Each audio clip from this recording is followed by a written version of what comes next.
আজকের সকালটা খুব সুন্দর। কাল রাতের কয়েক পশলা বৃষ্টির পর আজ চারিদিকে রোদ একেবারে ঝলমল করছে। যদিও এখন বর্ষাকাল, কোনো কোনো দিন সকাল থেকে আকাশের মুখ ভার হয়ে থাকে, তবে আজকের আকাশ কিন্তু বেশ হাসি খুশি। অবশ্য সারাটা দিন কেমন থাকবে তা এখন থেকেই বলা মুশকিল। সকালের শুরুটা দেখেই নাকি বোঝা যায় বাকি দিনটা কেমন যাবে। তবে এই কথাটা বোধহয় বর্ষাকালের ক্ষেত্রে প্রযোজ্য নয়। এমনও কিছু কিছু দিন থাকে যে দিনটা শুরু হয় রোদ ঝলমলে আকাশ দিয়ে, কিন্তু বেলা গড়াতে না গড়াতে আকাশে মেঘ কালো করে বৃষ্টি আসে। তবে এইসবের উপর ভিত্তি করে তো আর নিজেদের কাজ ফেলে রাখা যায় না। তাই তিলকনাথ তার নিত্যদিনের মতোই প্রাণায়ামের পাঠ সেরে চিন্ময় বামুনের বাড়ি থেকে বেরিয়ে রওনা দিয়েছেন তার আগামী গন্তব্য রামগোপালপুরের উদ্দেশ্যে। আর তার সাথে রয়েছেন মায়াশঙ্করী এবং ধনা। গ্রামের বড় রাস্তা থেকে বাস ধরে তারা রওনা হয়েছেন তাদের গন্তব্যের উদ্দেশ্যে। বাস ক্রমাগত এগিয়ে চলেছে পাড়াজ মোড়ের দিকে। তিলকনাথ, ধনা এবং মায়াশঙ্করী গ্রহণ করেছেন বাসের একেবারে পিছন দিকের 3টি সিট। বাসের অন্যান্য যাত্রীরা এক অদ্ভুত দৃষ্টিতে তাদের দিকে তাকাচ্ছে, কারণ তাদের বেশভূষা আর 5টা সাধারণ মানুষের মতো নয়। তিলকনাথ অবশ্য সেদিকে অতটা গুরুত্ব দিচ্ছে না। চলন্ত বাসের জানলা দিয়ে তারা প্রকৃতির সৌন্দর্য উপভোগ করছে। লোকাল বাস হলেও বাসে কিন্তু তেমন একটা ভিড় নেই। একে একে বিভিন্ন স্টপেজ পেরিয়ে বাস ছুটে চলেছে পাড়াজ মোড়ের দিকে। মাঝে মাঝে বাস থামছে এবং সেই ফাঁকে কিছু যাত্রী আবার ওঠানামা করছে। তবে তাতেও কিন্তু বাসের বেশ কয়েকটা সিট এখনো অবধি ফাঁকা। বর্ষাকাল হলেও কেমন একটা ভ্যাপসা গরম যেন বাসের ভেতর তাদের চেপে ধরেছে। যদিও তিলকনাথের বাস থেকে নামতে আর বেশি দেরি নেই। তিলকনাথ জানলা দিয়ে বাইরের দৃশ্য দেখছেন বটে, তবে তার মাথায় কিন্তু অন্য কিছু চিন্তা ঘুরপাক খাচ্ছে, যদিও তিনি সেটা মুখে প্রকাশ করছেন না। এইভাবে আরো মিনিট 10 চলার পর বাস এসে পৌঁছলো পাড়াজ মোড়। তারা নেমে পড়তে বাসের ভিতরে থাকা স্বাভাবিক যাত্রীরা যেন স্বস্তির নিঃশ্বাস ছাড়ল। হাফ ছেড়ে তারা যেন বাঁচল এই অদ্ভুত দর্শন মানুষ 3টের হাত থেকে। তবে বাস থেকে নামার পর মায়াশঙ্করীর মনে একটা প্রশ্ন ঘুরপাক খেতে লাগলো। সেই প্রশ্নটির উত্তর খোঁজার জন্যই মায়াশঙ্করী এবারে বলেই বসলেন, আচ্ছা তিলকনাথ বাবু, আমরা এখন যাচ্ছিটা কোথায়? আমি জানি আমাদের শেষ গন্তব্য রামগোপালপুর, কিন্তু আমরা ওখানে কেন যাচ্ছি? কোনো বিশেষ কাজ কি সেখানে রয়েছে? এক বিশেষ উদ্দেশ্য রয়েছে, আর তার কারণ একটাই। আমি আমার তন্ত্র জীবনের শুরুতে বেশ কয়েক বছর রামগোপালপুরে ছিলাম। সেখানের একটি বিশেষ মন্দিরে আমি অনেক দিন কাটিয়েছি। সেই মন্দিরটি অত্যন্ত গুপ্ত এবং গুহ্য। সেখানে আমি তন্ত্র সাধনা করেছি, তন্ত্র চর্চা করেছি এবং আমার তন্ত্রের প্রয়োগও করেছি, যার ফলে ক্রমাগত আমার তন্ত্র শক্তি বৃদ্ধি পেয়েছে। তাই আমি চাই ধনার তন্ত্র শিক্ষার হাতে খড়িটাও সেখান থেকেই হোক। যেহেতু আমি ওকে সম্পূর্ণরূপে তন্ত্র শিক্ষায় শিক্ষিত করে তোলার দায়িত্ব নিয়েছি এবং ওকে বজ্রমোহন তান্ত্রিক রূপে গড়ে তুলব বলে কথা দিয়েছি, তাই সেটার জন্য ওটাই হবে আদর্শ স্থান। তাই সেই উদ্দেশ্যেই আমরা গমন করছি। এখানে আমি অনেকবার এসেছি এর আগে, অনেক দিন ধরে আমি এখানে ছিলাম। অনেক যাতায়াত হয়েছে এই স্থানটায় আমার, সেই কারণে এই জায়গাটা আমার পুরোপুরি চেনা এবং এখনো দেখছি সবটাই অপরিবর্তিতই আছে। কিছু রাস্তার পরিবর্তন ঘটেছে বটে, রাস্তার পাশে কিছু নতুন দোকানঘাট দেখতে পাচ্ছি, কিন্তু প্রায় বেশিরভাগটাই আগের মতোই আছে। বেশ, চলুন একটু সামনের দিকে এগিয়ে যাওয়া যাক। রাস্তার দুধারে ট্রেকার দাঁড়িয়ে রয়েছে। যাতায়াতের মাধ্যম বলতে হেঁটে যাওয়া অথবা ট্রেকার ছাড়া আর অন্য কোনো উপায় নেই। এদিকে রাস্তা অত্যন্ত খারাপ, তাই রিকশার ব্যবস্থা থাকলেও কেউ আর সেই মাধ্যম এখন বেছে নেয় না। তাই আগে এখানে রিকশা স্ট্যান্ড থাকলেও এখন তা সম্পূর্ণরূপে বিলুপ্ত হয়েছে। তিলকনাথরা বাস স্ট্যান্ড থেকে কিছুটা এগিয়ে রাস্তার ধারে থাকা একটি ফলের দোকান থেকে তাদের ক্ষুধা নিবারণের জন্য কিছু ফল কিনলেন। যদিও দোকানটি সম্পূর্ণরূপে ফলের দোকান নয়, সেখানে নিত্য প্রয়োজনীয় অনেক খাদ্য সামগ্রী পাওয়া যায়। আর সেই দোকানের বাইরে একটি ডেকচিতে দোকানদার কিছু তাজা ফল রেখেছেন।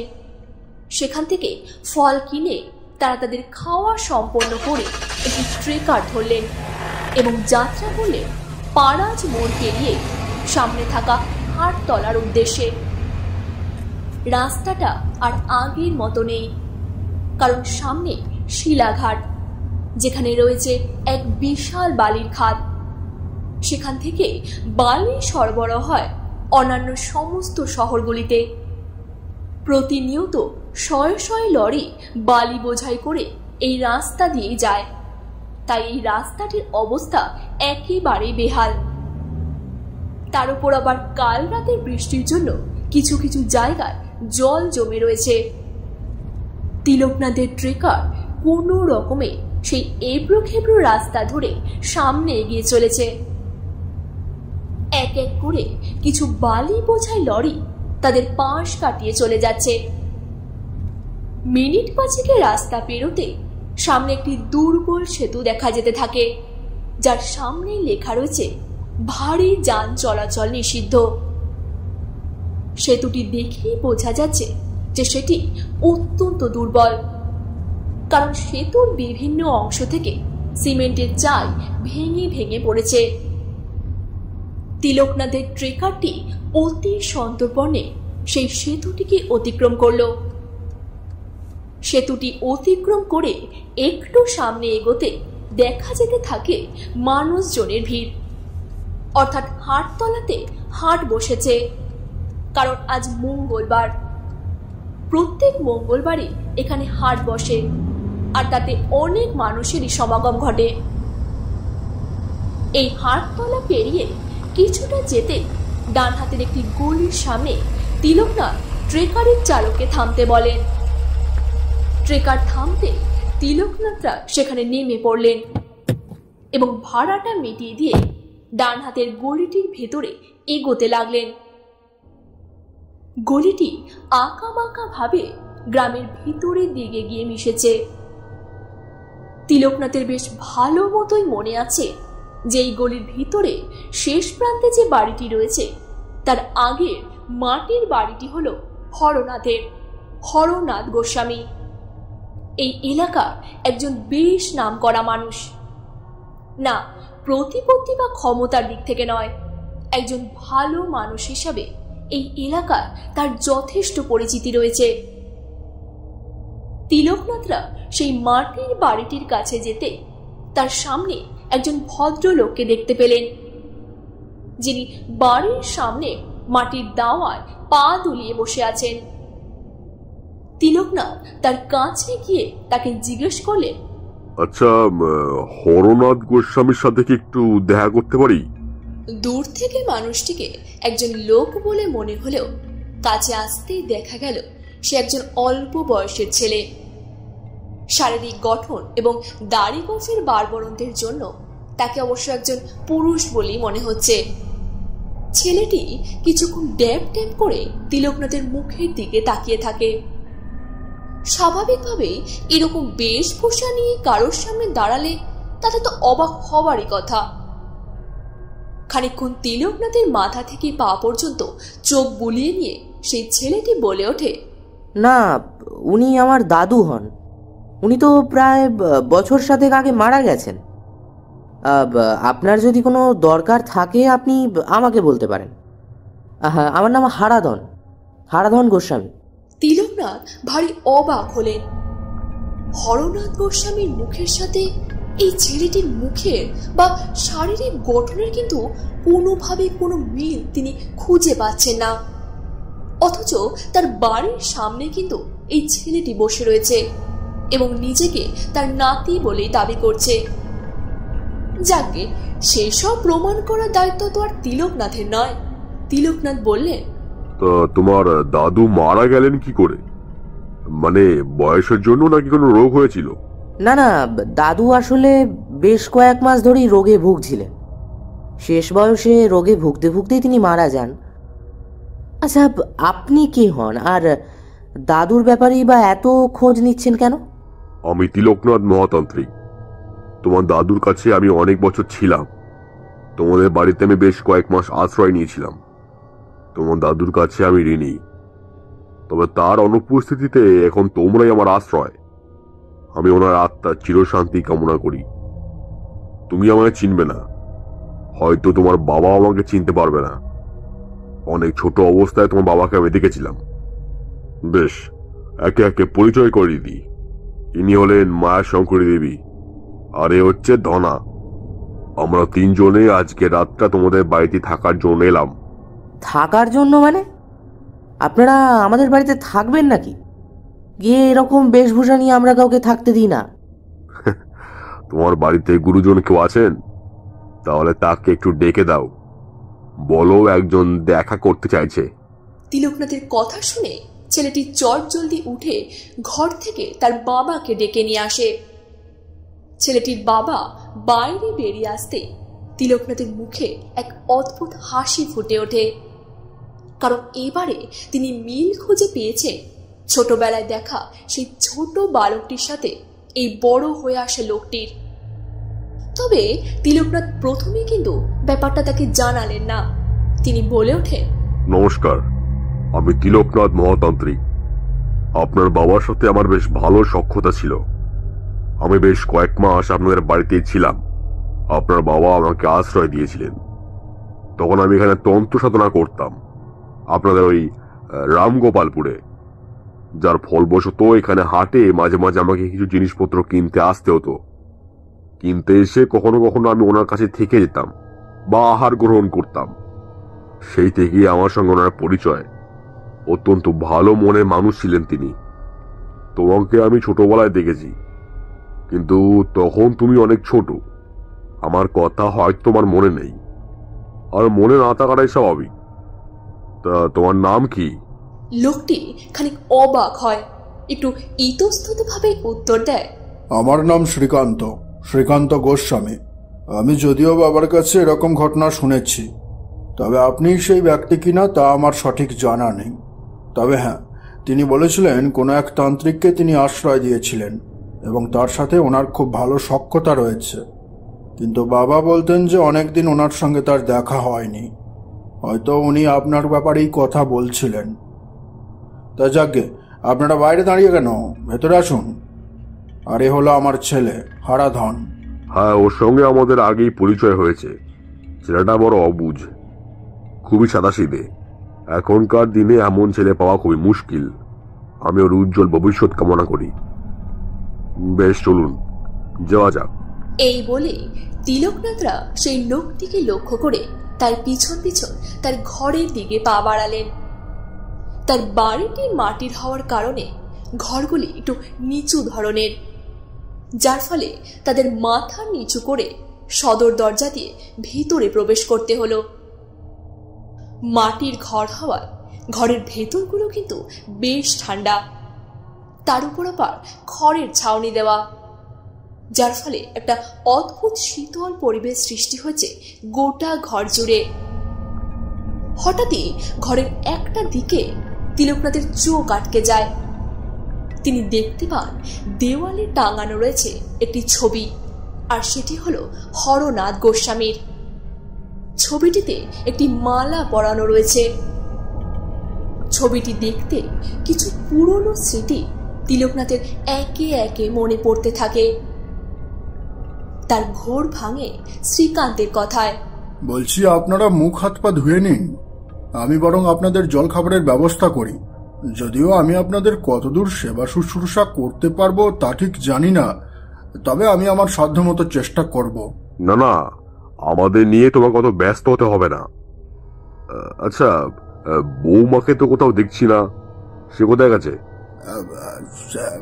সে আছে আছে ওই একটু গেছে, মানে বাপের বাড়ি গেছে, ফিরে আসবে।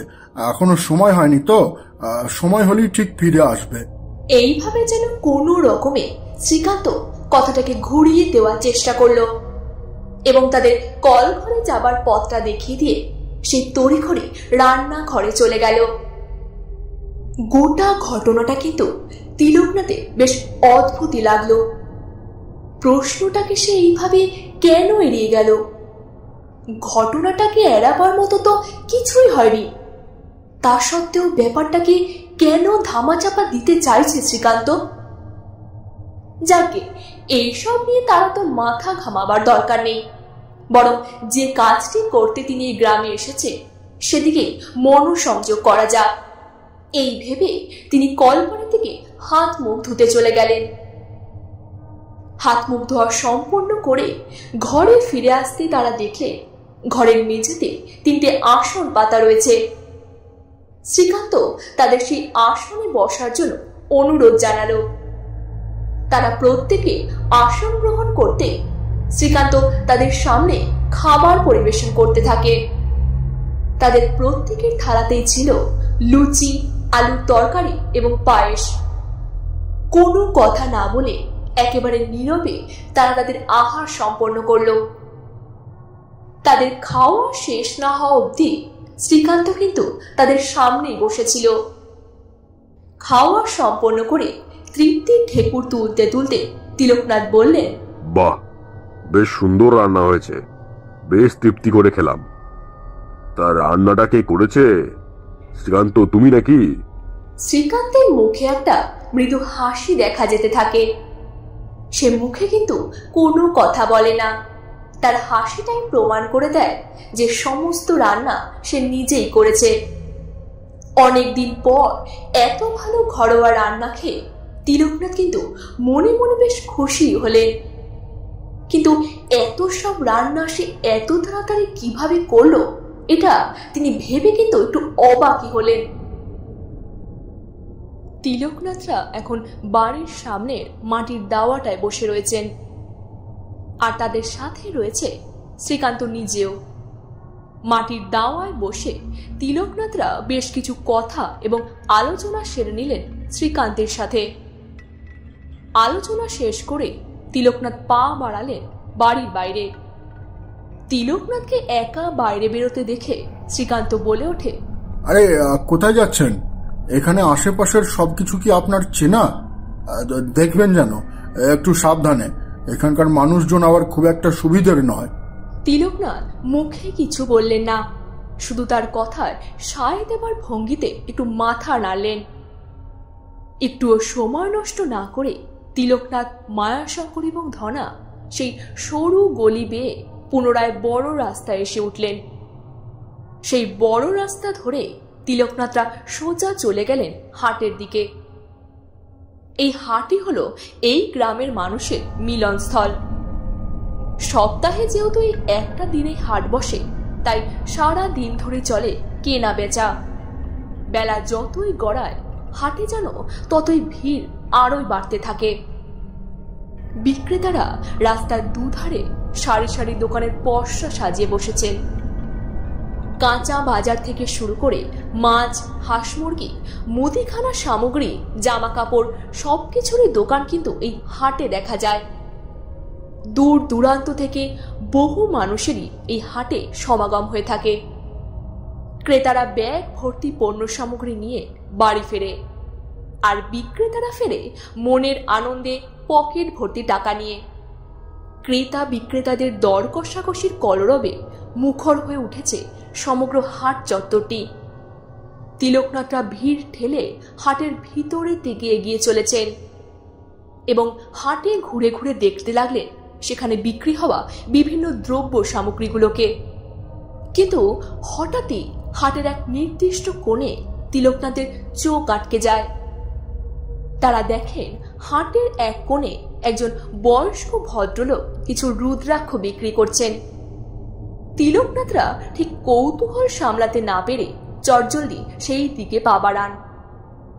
দোকানের কাছাকাছি পৌঁছতে তারা দেখতে পান সেখানে একমুখী থেকে শুরু করে বহুমুখী সমস্ত রকমেরই দুষ্প্রাপ্য রুদ্রাক্ষ সেই ভদ্রলোকের কাছে রয়েছে। কিন্তু দোকানে খদ্দেরের সংখ্যা কিন্তু একেবারে শূন্য। কেউ কিন্তু এইসব কিনতে একেবারে আগ্রহী নয়। তিলকনাথ মনে মনে ভাবলেন, সত্যি তো এই অজগায়ে কারই বা দরকার পড়বে এইসব রুদ্রাক্ষের, আর কেই বা বুঝবে এইসব রুদ্রাক্ষের মাহাত্ম্যের কথা। অনেকদিন ধরে তিলকনাথের দুটি একমুখী রুদ্রাক্ষের প্রয়োজন ছিল, তাই তার প্রয়োজন মেটাতে সেই ভদ্রলোকের কাছ থেকে তিলকনাথ দুটি একমুখী রুদ্রাক্ষ কিনলেন। এরপর হাটে তারা আরো কিছুক্ষণ সময় কাটিয়ে পুনরায় ফিরে এলেন শ্রীকান্তের বাড়িতে। বেলা এখন অনেকটাই গড়িয়েছে, ঘড়িতে প্রায় দুপুর 2টো বাজে। তারা বাড়ি ফিরে দেখলেন শ্রীকান্ত তাদের অপেক্ষায় দাওয়ায় বসে রয়েছে। তারা ফিরে আসতেই তাদের দেখে শ্রীকান্ত বলে ওঠে, আরে এতক্ষণ কোথায় ছিলেন আপনারা? সেই কখন থেকে আপনাদের জন্য রান্না বান্না করে বসে আছি, আপনাদের তো কোনো পাত্তাই ছিল না। আমি ভাবছিলাম যে আপনারা আবার পথ হারিয়ে ফেললেন কিনা। আমি আর একটু অপেক্ষা করেই আপনাদের খুঁজতে যেতাম। যাকে চলে এসেছেন যখন, তখন চলুন তাড়াতাড়ি দুপুরের খাবারটা সেরে নেবেন। বেলা তো অনেক গড়িয়েছে, নিশ্চয়ই খিদেও পেয়েছে আপনাদের। চলুন চলুন তাড়াতাড়ি চলুন। শ্রীকান্তের কথা মতোই তিলকনাথরা চটজলদি হাত পা ধুয়ে দুপুরের খাবারটা সেরে নিল। আহার সম্পূর্ণ করে সবাই যে যার মতো একটু বিশ্রাম নিয়ে নিল। শরীরের ক্লান্তির কারণে কখন যেন তাদের চোখের পাতা ভারী হয়ে চোখ দুটো বুজে এলো। তিলকনাথের ঘুম ভাঙল শঙ্খধ্বনিতে। ধনা ও মায়াশঙ্করী অনেকক্ষণ আগেই উঠে পড়েছেন, কিন্তু তিলকনাথ অঘরে ঘুমোচ্ছেন দেখে কেউই কিন্তু আর তাকে ডাকেনি। ঘুম থেকে উঠে বাইরে বেরিয়ে তিলকনাথ দেখলেন উঠোনের এক কোণে থাকা একটি তুলসী মঞ্চের সামনে দাঁড়িয়ে শ্রীকান্তের ছেলে সন্ধে দিচ্ছে। তার মানে শ্রীকান্তের স্ত্রী এখনো বাড়ি ফেরেনি। তবে এইসব কিছুর মধ্যে শ্রীকান্তকে যেন এখন একটু বেশি ব্যস্ত বলে মনে হচ্ছে। তার গতিবিধি তিলকনাথের খুব একটা সুবিধের বলে মনে হচ্ছে না। সে তার সমস্ত কাজ চটজলদি সেরে তৈরি হয়ে নিল এবং তিলকনাথদের বিদায় জানিয়ে বাড়ি থেকে বেরিয়ে গেল। সে চলে যাবার মিনিট খানেকের মধ্যে তিলকনাথ ধনাকে শ্রীকান্তের পিছু নিতে বলেন, কারণ শ্রীকান্তের কথাবার্তা এবং তার চালচলন সকাল থেকেই কেমন যেন সন্দেহজনক বলে মনে হচ্ছিল। কিছু একটা অদ্ভুত ঘটনা ঘটছে শ্রীকান্তের সাথে। ধনা চলে যেতে তিলকনাথ শ্রীকান্তের ছেলের কাছে যায়। তার ছেলে পাশের ঘরে বসে মন দিয়ে পড়াশোনা করছে। তার কাছে গিয়ে তিলকনাথ তাকে জিজ্ঞাসা করেন, আচ্ছা তোমার বাবা কোথায় গেল গো? আমি তো জানি না, বাবা তো শুধু আমাকে আসছি বলে চলে গেল। মনে হয় মাকে আনতে গেছে। মানে তোমার মা বাড়ি, তাই তো? মামার বাড়ি কিনা তা তো জানি না। মা তো অনেক দিন ধরেই বাড়িতে আসে না। কোথায় গেছে আমি তাও ঠিক জানি না। তার মানে তোমার বাবা যে বললো তোমার মা তার বাপের বাড়ি গেছে, তুমি সত্যি জানো না যে তোমার মা কোথায় আছে? না, আমি সত্যিই জানি না। মায়ের সাথে বাবার একদিন ঝগড়া হয়, তারপর হঠাৎ করেই মা বাড়ি থেকে বেরিয়ে যায়, কিন্তু তারপর আর মা ফেরেনি। এ তুমি কি বলছো? যা বলছো ঠিক তো? ওই দিনের পর থেকে আর বাড়ি ফেরেনি? আর ফেরেনি তো মা। তা সেটা কতদিন আগে? তাও ওই মাস 2 হবে। মাস 2? তা তোমার মামা বাড়ি কোথায়? মামার বাড়ি এই পাশের গ্রামেই, বোলপুর। ঠিক আছে, বেশ, আমি আর চালাবো না তোমাকে, তুমি পড়ো। আচ্ছা, তোমার বাবা কখন ফিরবে জানো কিছু? তা তো জানি না। বাবা তো এরকম প্রায় দিনই সন্ধ্যাবেলায় বেরিয়ে যায় আর গভীর রাতে ফেরে। আমার খাবারটা বেড়ে রেখে যায়, আমি সময় মতো খেয়ে নিই। আচ্ছা বুঝলাম, বেশ ঠিক আছে, তুমি পড়ো। আমি চলি। প্রায় রাত 10:30 নাগাদ ধনা বাড়ি ফিরে আসে। তিলকনাথের দেওয়া গুরুদায়িত্ব পালন করে সমস্ত রকম তথ্য সংগ্রহ করে সে ফিরে এসেছে। তার স্বচক্ষে দেখা ঘটনা অনুযায়ী ব্যাপারটা সত্যি খুব রহস্যজনক। যেরকমটা সে দেখেছে সেই অনুযায়ী ঘটনাটা খানিকটা এই রকম। শ্রীকান্ত বাড়ি থেকে বেরিয়ে সোজা চলে যায় শ্মশানের দিকে। সেখানে পৌঁছে সে একটি গাছের নিচে বসে কিসের জন্য যেন অপেক্ষা করতে থাকে। রাত বাড়তে শ্রীকান্ত উঠে শ্মশানের একটি নির্দিষ্ট দিক বরাবর হাঁটা লাগায়। ধনা অতি সন্তর্পণে পা টিপে টিপে শ্রীকান্তের পিছু নিতে থাকে। খানিকটা দূর যেতে একটা গাছের গুড়ি ধরনের কিছু একটা পড়ে থাকতে দেখা যায়। শ্রীকান্ত সেটির সামনে গিয়ে দাঁড়িয়ে পড়ে। হঠাৎই ধনা দূর থেকে সেই বস্তুটির নরম চরণ উপলব্ধি করতে পারে। অর্থাৎ সেটি কোনো গাছের গুড়ি নয়, সেটি একটি প্রাণী। কিন্তু সেখানে অন্ধকার এতটাই বেশি ছিল যে আসলে ঠিক কি প্রাণী তা কিন্তু ধনা ঠিক ঠাউর করে উঠতে পারেনি। হঠাৎই শ্রীকান্ত তার সামনে থাকা একটি যজ্ঞবেদীর কাঠে আগুন ধরিয়ে দেয়। সেই আগুনের আলোতে যেটুকু আবছা দেখা যায় তাতে ধনা সত্যি একেবারে চমকে ওঠে। লোকটির চুল মাটি স্পর্শ করে রয়েছে। হ্যাঁ, লোকই বটে, কারণ তার মুখমণ্ডল ভর্তি দাড়ি রয়েছে। এই দাড়ি না থাকলে ধনা হয়তো তাকে কোনো মহিলা ভেবেই ভুল করে বসত। সেই ব্যক্তি গোল গাল চেহারা আর একটা বড়সড় ভুঁড়ি রয়েছে তার। তবে তার দেহের সাথে তার মুখের কিন্তু কোনো মিলই নেই। তার মুখের দিকে তাকালে একেবারেই ভক্তি আসে না। এক বিভৎস রুক্ষতার ছাপ রয়েছে তার গোটা মুখ জুড়ে। লোকটির ভুরুর কাছ থেকে শুরু করে মাথার ধার অব্দি একটা লম্বা কাটা দাগের চিহ্ন রয়েছে। হয়তো কোনো এক সময় এক ধারালো অস্ত্রের দ্বারাই ওই আঘাতের সৃষ্টি হয়েছিল। শ্রীকান্ত সেই লোকটির সাথে বসে কিছু গুরুত্বপূর্ণ আলোচনায় মাতে। বেশ খানিকক্ষণ এইভাবে কথোপকথনের পর হঠাৎই শ্রীকান্ত মাটিতে মাথা ঠেকিয়ে দেয়। অর্থাৎ খানিকটা প্রণামের ভঙ্গিতে সে মাটিতে মাথা ঠেকায়।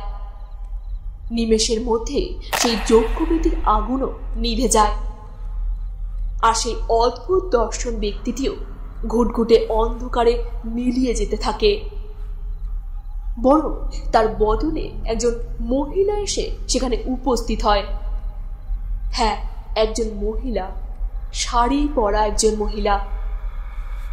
তা কোথা থেকে এলো বা কিভাবে এলো তা কিন্তু ধনার মতো একজন সাধারণ মানুষের পক্ষে বুঝতে পারারও কথা নয়। ঘটনাটা ধীরে ধীরে ভৌতিক রূপ নিচ্ছে বলে ধনার মনে হতে থাকে। তাই ধনা সেই মুহূর্তে সেখান থেকে তড়ি ঘড়ি করে পুনরায় শ্রীকান্তের বাড়ির পথে রওনা দেয়। এতক্ষণ ধরে দেখে আসা সমস্ত ঘটনাটাই সে তিলকনাথকে এক নিঃশ্বাসে বলতে থাকে। গোটা ঘটনাটা শুনে তিলকনাথের কপালে চিন্তার ভাঁজ লক্ষ্য করা যেতে থাকে। এক গভীর চিন্তায় তিনি মগ্ন হয়ে রয়েছেন। তিনি বোঝার চেষ্টা করতে থাকেন যে এর পিছনে ঠিক কি কারণ রয়েছে, আর মহিলা বলতে ঠিক কার কথা বলতে চাইছে ধনা। যদিও ধনা সেই মহিলার মুখ কিন্তু দেখতে পায়নি। তাহলে কি?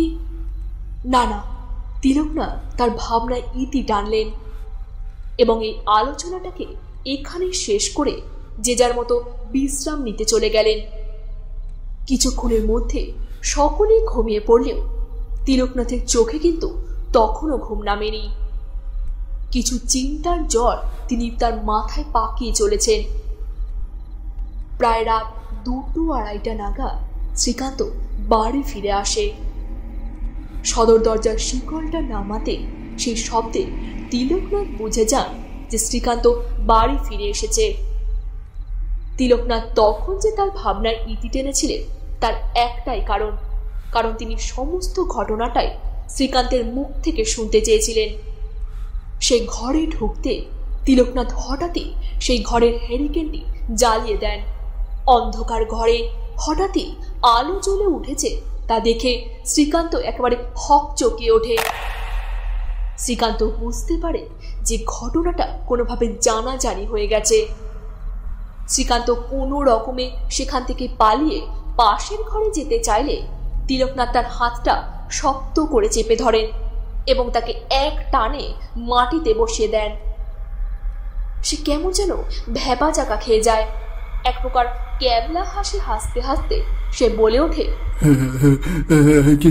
কি ব্যাপার, আপনারা ঘুমোননি এখনো? এত রাত অবধি জেগে রয়েছেন যে? যান না, ঘুমিয়ে পড়ুন, রাত তো অনেক হলো। আমিও যাই। কেমন ক্লান্ত ক্লান্ত লাগছে। হ্যাঁ, কেমন ক্লান্ত লাগছে। হ্যাঁ, চলি। হ্যাঁ, দাঁড়াও, এত রাত অবধি কোথায় ছিলে সেটার উত্তরটা দিয়ে তারপর যেখানে ইচ্ছে যাও। কোথায় ছিলাম মানে?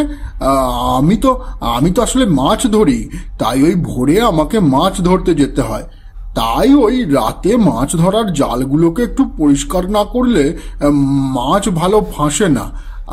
তাই ওই তো মানে করে লাভ নেই, পুরো ব্যাপারটা বলে দাও, নাহলে কিন্তু তোমাকে চরম বিপদে পড়তে হবে।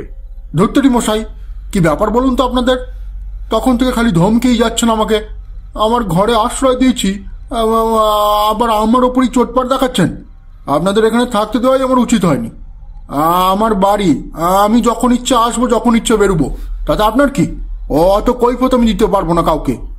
যেখানে গেছিলাম আমি ভালো কাজের জন্যই গেছিলাম, যত সব। এই বলে পুনরায় শ্রীকান্ত উঠে পাশের ঘরে যাবার জন্য উদ্যত হয়। শ্রীকান্তের কড়া এই অপমান তিলকনাথ ঠিক মেনে নিতে পারেননি, যা তিলকনাথের চোখ দেখলেই স্পষ্ট বোঝা যাচ্ছে। তার চোখের মণিগুলো একেবারে লালচে হয়ে উঠেছে এবং তার ফলস্বরূপ যা ঘটার তাই ঘটল। পাশের ঘরে যেতে গিয়ে কেমন যেন ছবির মতো আটকে যায় শ্রীকান্ত। না তার পা, না তার সারা শরীর, কোনোটাই সে হাজারো চেষ্টা করেও মাটি থেকে সরাতে পারছে না। হাজারো গুণ ভারী কিছু যেন তার শরীরে চাপিয়ে দেওয়া হয়েছে। কিছুতেই যেন সে ওই জায়গা থেকে এক চুলও সরতে পারছে না। সে বলে ওঠে, কি ব্যাপার? আমি একটু নড়তে পারছি না কেন? কিছুই তো মাথায় ঢুকছে না আমার। পাটা একটুও নাড়াতে পারছি না। কি হলো আমার? আমার কি তাহলে কোনো ব্যামোয় ধরলো? বৃথা চেষ্টা করে কোনো লাভ নেই। যতক্ষণ না আমি চাইবো ততক্ষণ তুমি এখান থেকে এক চুলও নড়তে পারবে না। তাই ফালতু নিজের শরীরকে কষ্ট না দিয়ে যে প্রশ্নটা আমি আগে করেছি তার উত্তরটা সোজাসুজিভাবে দাও, আর না হলে এখানে এভাবেই আটকে থাকো। তোমার মনে হতে পারে যে আমি তোমার উপর অত্যাচার করছি, কিন্তু এটা মনে রাখবে, যার কাছে তুমি গিয়েছিলে তার শক্তিকে 10 দিয়ে গুণ করলে আমার শক্তি হয়। তাই তার উপর যদি বিশ্বাস থাকে তাহলে আমার উপর তার 10 গুণ বেশি বিশ্বাস করতে পারো। তাই ভালো আমাকে পুরো ঘটনাটা বলে দাও। হয়তো তুমি নিজের অজান্তেই কোনো বিপদ চক্রে পা দিয়েছো, আর সেখান থেকে তোমাকে বাঁচানো আমার কর্তব্য। তিলকনাথের বলা কথাগুলো শ্রীকান্তের মনে একেবারে গেঁথে যায়। সাথে তিলকনাথের করা এই কার্যটাও তার কাছে কেমন যেন জাদু খেলার মতো মনে হতে থাকে। সেখানে অবাক হয়ে বলে ওঠে, এটা আপনি কি করছেন? আপনার তো মশাই অনেক ক্ষমতা। আপনাকে তো আমি এমনি একজন সাধু বলে মনে করছিলাম। আমাকে মুক্তি দিন, মুক্তি দিন। আমি বলবো, আমি সব বলবো। আমার সারা শরীরে এবার খুব ব্যথা করছে, মনে হচ্ছে শরীরে কিছু একটা চাপিয়ে দিয়েছেন। উফ বাবারে! তিলকনাথ শ্রীকান্তের কথা মতোই এবার তাকে সেই জ্বালা যন্ত্রণা থেকে মুক্তি দেন। শ্রীকান্ত পুনরায় স্বাভাবিক অবস্থায় ফিরে আসে। খানিকক্ষণ বিশ্রাম নিয়ে সে পুরো ঘটনাটি বলা শুরু করে। আজ থেকে প্রায় মাস 3 আগে এই গোটা গ্রামে এক অদ্ভুত রোগ দেখা দেয়। আর এই রোগের লক্ষণই ছিল যে মানুষের দেহ সম্পূর্ণরূপে কালো হয়ে যাচ্ছিল, এমনকি গোটা চোখটাও কালো বর্ণের হয়ে যাচ্ছিল। চোখের ভিতর সাদা বর্ণের কোনো চিহ্ন অবধি ছিল না। এবং ধীরে ধীরে সেই ব্যক্তির দেহ শক্ত কাঠের মতো হয়ে নিস্তেজ হয়ে পড়ে এবং অবশেষে মানুষটি মারা যায়। এইভাবেই এই রোগে আমাদের গ্রামের প্রায় 100 লোক মারা যায়। 2 মাস আগে আমার স্ত্রীও এই রোগের বলি হয়। এই রোগের কারণ বা এই রোগ থেকে বাঁচার কোনো উপায় কিন্তু আমাদের গ্রামের ডাক্তার বৈদ্য কেউই বলতে পারেনি। এই গ্রামের মানুষের কাছে এই রোগ থেকে বাঁচার কোনো উপায় ছিল না। আমি যে রোগের কথা বলছি সেই রোগ এখনো আমাদের গ্রামে রয়েছে। হয়তো আবার কালই কেউ এই রোগের কবলে পড়ে মরতে চলেছে। কিন্তু এই সমস্ত দুঃখ বিপদের মাঝে ত্রাতা হয়ে দেখা দিল আমাদের গ্রামের একমাত্র ভগবান বাবা রুদ্রেশ্বর। তিনি অসীম তন্ত্রশক্তির অধিকারী। না, এই বাবা রুদ্রেশ্বর আমাদের এই রোগের হাত থেকে বাঁচাতে পারেননি, আর পারবেনও না, কারণ এই রোগ সৃষ্টির মূল কারণটাই জানা যাচ্ছে না। তাই এই রোগের হাত থেকে বাঁচার উপায়ও এখনো অজানা। কিন্তু এই রোগে মারা যাওয়া মানুষগুলোকে পুনরায় ফিরিয়ে আনা সম্ভব এই রুদ্রেশ্বর বাবার পক্ষে। একমাত্র তিনিই পারবেন সেই সব মৃত মানুষদের ফিরিয়ে আনতে। মৃত মানুষকে ফিরিয়ে আনার এক দৈবিক শক্তি রয়েছে এই রুদ্রেশ্বর কাপালিকের মধ্যে। এই গোটা এলাকার, এই গোটা গ্রামের তিনি হলেন ভগবান, এবং আমার কাছেও। আমি আজ কিছুক্ষণ আগে তার কাছেই গেছিলাম, সেখান থেকেই আমি ফিরছি। আমার স্ত্রীও এই রোগেই মারা যায়, কিন্তু আমি আমার ছোট ছেলেকে বুঝতে দিইনি যে ওর মা মারা গেছে। আমাকে যেই জিজ্ঞেস করে আমি তাকেই বলি যে আমার স্ত্রী তার বাপের বাড়ি গেছে। এই পাশের গ্রামেই আমার স্ত্রীর বাপের বাড়ি, যেখানে এই রোগের কোনো বালাই নেই। এই রোগ শুধুমাত্র এই গ্রামের মধ্যেই সীমাবদ্ধ। এই রোগ সম্পর্কে সরকারও কোনো পদক্ষেপ নেয়নি। কোনো সরকারি সাহায্য বা পঞ্চায়েত থেকে কোনো পদক্ষেপ কিন্তু নিতে দেখা যায়নি। আমার ছেলে জানে আমার স্ত্রীর সাথে আমার ঝগড়া হয়েছে, তাই সে বাড়ি ছেড়ে চলে গেছে। আর রাত বিরেতে আমি মাঝে মধ্যেই ওর মায়ের সাথে দেখা করতে যাই। আমি আশা করি এই সত্যটা আপনারা আমার ছেলেকে বলবেন না। ও যা জানে তাই নিয়ে ওকে থাকতে দেবেন। তিলকনাথ এতক্ষণ সমস্ত ঘটনাটা মন দিয়ে শুনছিলেন। তিনি এবারে বলে ওঠেন, না না, সেসব আমি ওকে বলবো না। তবে তুমি তোমার স্ত্রীকে নিয়ে কেন এলে না? ও যখন তোমার স্ত্রীকে বাঁচিয়েই দিল। বাঁচিয়ে দেননি, শুধু আমার সঙ্গে তার দেখা করার একটা ব্যবস্থা করে দিয়েছে। আর এটা অবশ্য তিনি সবার জন্য করেন না। যারা তাকে তার শক্তি প্রয়োগের জন্য ন্যায্য মূল্য প্রদান করে, যে যত বেশি মূল্য দেয় সে তত আগে তার মৃত প্রিয়জনকে আবার দেখতে পায়। বলতে পারেন এক ধরনের নিলামের মতো হয়। আমি আমার সবকিছু বিক্রি করে দিয়েছি, সবকিছু লুটিয়ে দিয়েছি ওই রুদ্রেশ্বর কাপালিকের কাছে। শুধু এখন থাকার মধ্যে আমার এই ভিটেখানায় রয়েছে। তাই তিনিই আমাকে এই সুযোগটা করে দিয়েছেন আমার স্ত্রীর সাথে দেখা করার। তা সে 1 ঘন্টা হোক বা 2 ঘন্টা হোক বা তার বেশি, আমি আমার চোখের দেখাটুকু তো তাকে দেখতে পাচ্ছি। আমার খুব ইচ্ছা করে আমার ছেলেটাকেও আমার স্ত্রীর কাছে নিয়ে যাই, কিন্তু সে ব্যাপারটা বুঝবে না। আর সামান্যটুকু দেখাতে সে হয়তো সন্তুষ্টও হবে না। যে জিনিসটাও ধীরে ধীরে ভুলে যাচ্ছে, আমি চাই না আবার সেটা ওর মনে পড়ে যাক। আমি কোনো মতে সংসারটা চালিয়ে নিচ্ছি, সেরকম অসুবিধে হচ্ছে না। কিন্তু আমার মতোই এরকম অনেক মানুষ ফিরে পাচ্ছে তার প্রিয়জনকে এই রুদ্রেশ্বর কাপালিকের কারণে। তা এর জন্য উনি কত মূল্য নেন? নিশ্চয়ই বেশ মোটা অঙ্কের মূল্য ওনাকে দিতে হয়। দেখুন, আপনি যেভাবে কথাগুলো বলছেন সেভাবে কথাগুলো শুনতে অত্যন্ত খারাপ লাগছে। আপনি বলতে চাইছেন যে উনি ব্যবসা খুলে বসেছেন আর মোটা অঙ্কের বিনিময়ে এই কাজটা করছেন, তার নিজের শারীরিক ক্ষতি করে, নিজের তন্ত্রশক্তি প্রয়োগ করে? না না না না, এই যে উনি আমাদের এত বড় একটা সুযোগ করে দিচ্ছেন, তার সামনে এই মূল্য কিছুই না। প্রথম দিকে অনেকে এই সুযোগ নিতে চাইতেন না, কিন্তু পরে তারাও এই রুদ্রেশ্বর বাবার শরণাগত হন। আসলে কেই বা চায় না তার মৃত প্রিয়জনের সাথে একটিবার দেখা করতে?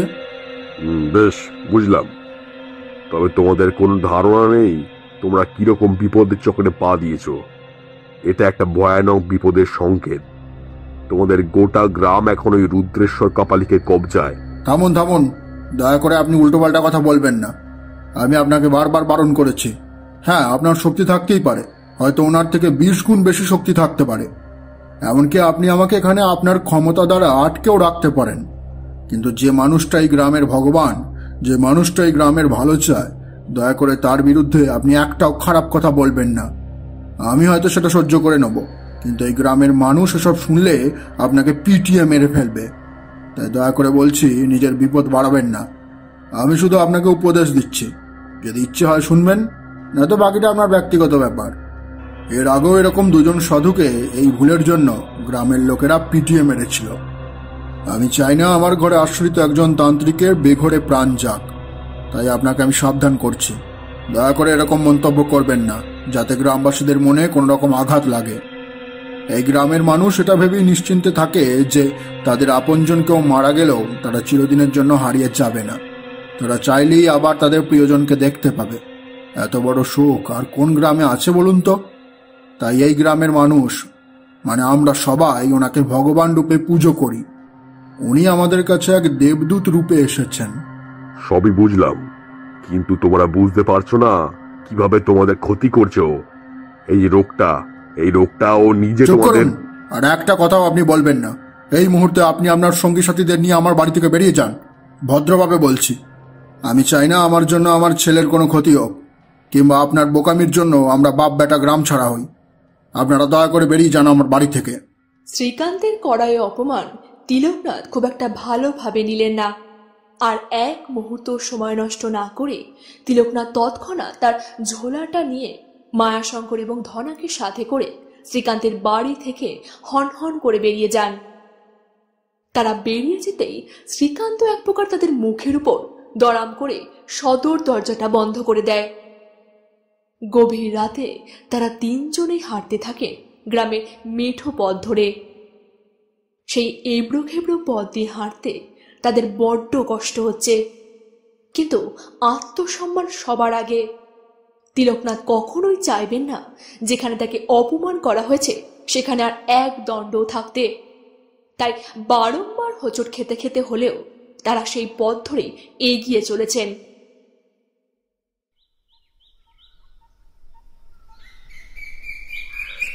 ভোরের আলো সবে ফুটেছে। গতকালের বাকি রাতটা তিলকনাথরা একটা নিম গাছের তলায় কোনোভাবে কাটিয়ে দিয়েছেন। তবে ভোর হতেই তিলকনাথ তার নিত্যদিনের মতোই প্রাণায়ামের পাঠ শুরু করে দেন। বেলা একটু গড়াতে তিলকনাথ সমস্ত খোঁজ খবর লাগাতে শুরু করেন সেই রুদ্রেশ্বর কাপালিকের সম্বন্ধে। কে রুদ্রেশ্বর কাপালিক, আর কেনই বা সেই রকম করছে, আর তার আসল উদ্দেশ্যটাই বা কি বা চায় সে, আর কবে থেকেই বা সেই ধরনের কাজে লিপ্ত রয়েছে। এই সমস্ত প্রশ্নের উত্তর যতক্ষণ না তিলকনাথ জোগাড় করতে পারছেন ততক্ষণ তিনি শান্ত হয়ে বসবেন না।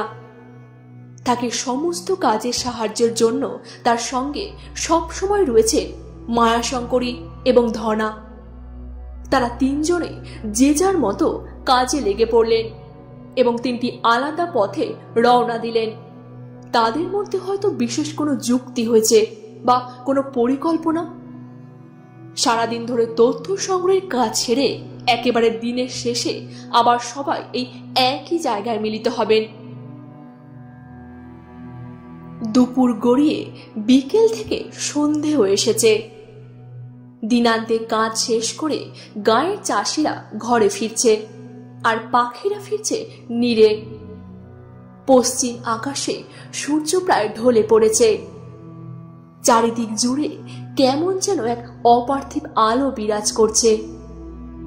গোধূলি বেলায় রাখাল মাঠ থেকে গরু নিয়ে ফিরছে, আর তিলকনাথরা যে যার মতো তথ্য জোগাড় করে দিনের শেষে সেই নিম গাছের তলায় এসে জড়ো হয়েছেন।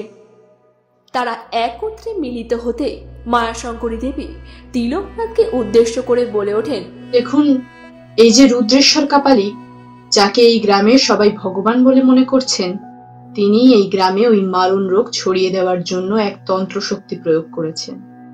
এটা আসলে কোনো রোগই নয়, এটা শুধু একটা তন্ত্রের খেলা। এই তন্ত্র প্রয়োগের মাধ্যমেই মানুষের মধ্যে এই রোগ নিয়ে ভয় ছড়িয়ে দিয়েছে ওই রুদ্রেশ্বর কাপালিক। এই রুদ্রেশ্বর কাপালিক আসলে একজন ব্যবসায়ী, তবে কিসের ব্যবসা ছিল তা আমি ঠিক জেনে উঠতে পারিনি।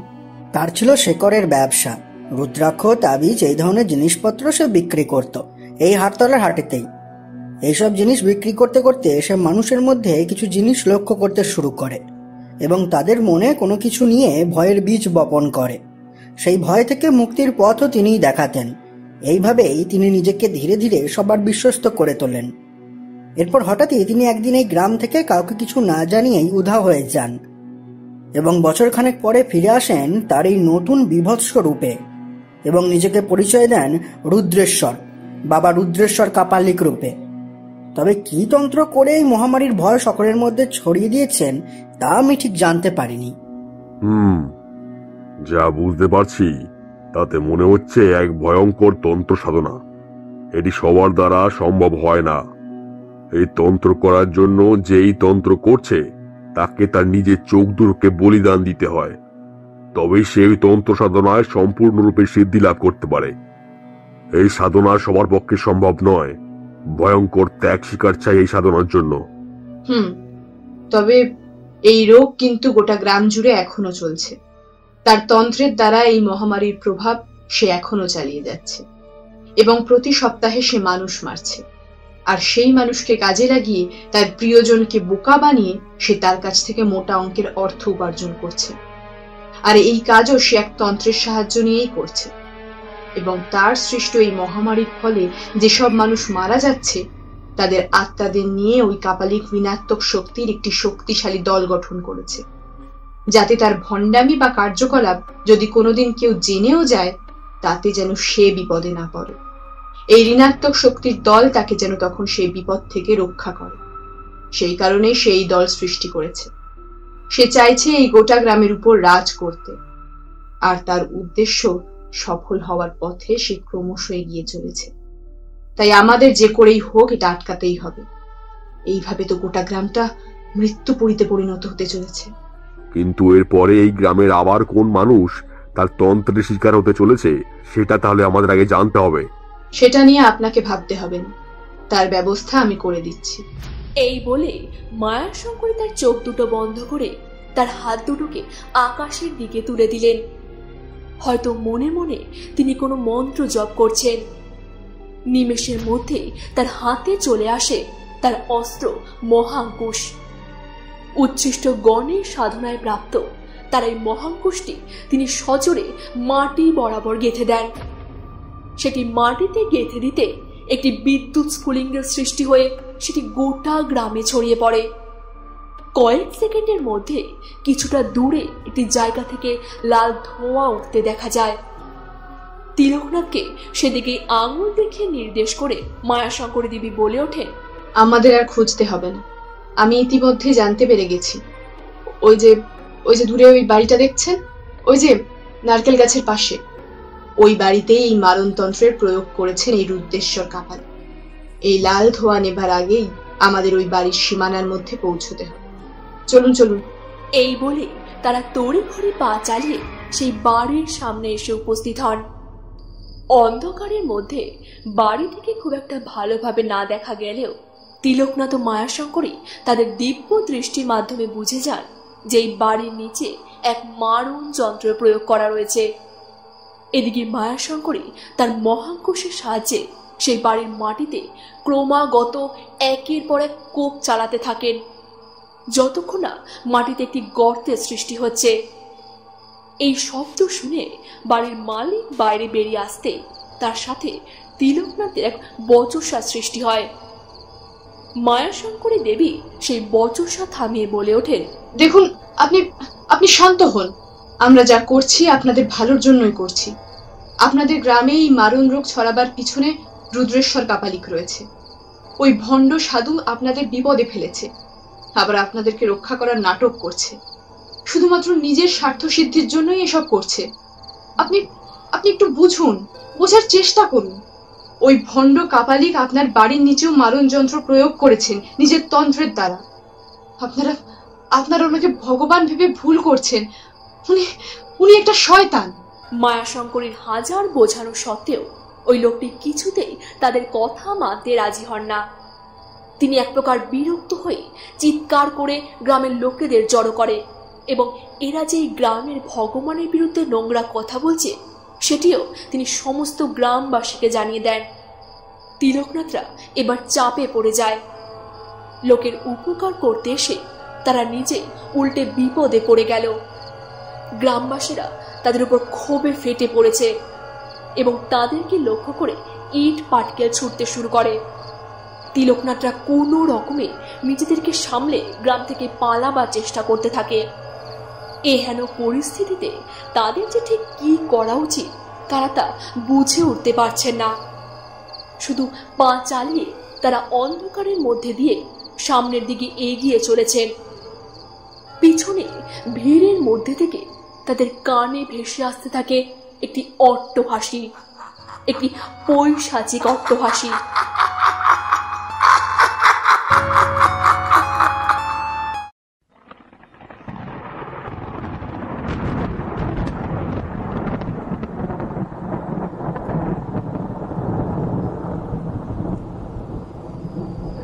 বর্ষাকালের বৃষ্টির নির্দিষ্ট কোনো সময় হয় না। গত 1 ঘন্টা ধরে ক্রমাগত বৃষ্টি হয়ে চলেছে, আর সময়ের সাথে সাথে এই বৃষ্টির মাত্রাও যেন ক্রমাগত বাড়ছে। আর তারই সাথে আকাশের বুকে ঝিলিক দিচ্ছে নীল বিদ্যুতের শিখা।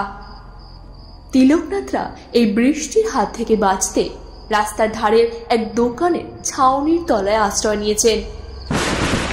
ক্ষিপ্ত গ্রামবাসীদের হাত থেকে নিজেদের প্রাণ বাঁচিয়ে তারা আপাতত এই ছাউনির তলাতেই কোনো রকমে চাপাচাপি করে আশ্রয় নিয়েছেন, কারণ একটু বেশি নড়াচড়া করলেই বৃষ্টির ফোঁটা তাদের গায়ে এসে পড়বে। সেই ছাউনির তলাতে দাঁড়িয়ে তারা বাইরের দিকে তাকিয়ে বৃষ্টি থামার অপেক্ষা করতে থাকেন। এইভাবে আরো মিনিট 30 অঝরে বর্ষণ হবার পর ধীরে ধীরে বৃষ্টির গতিবেগ খানিক কমে আসে এবং কিছুক্ষণের মধ্যেই তা একেবারে থেমে আকাশ খানিক মেঘমুক্ত হয়ে ওঠে। মেঘের ফাঁক থেকে উঁকি মারতে থাকে অগণিত নক্ষত্রেরা। ভোর হতে আর বেশি সময় বাকি নেই। তিলকনাথরা এবার সেই ছাউনি থেকে বেরিয়ে ধীরে ধীরে হাঁটতে লাগলেন, কারণ চারিদিকে জল একেবারে থই থই করছে। ব্যাঙের ডাক, ঝিঝি পোকার আওয়াজ আর ভিজে মাটির গন্ধ সমগ্র পরিবেশটাকে যেন মাতাল করে তুলেছে।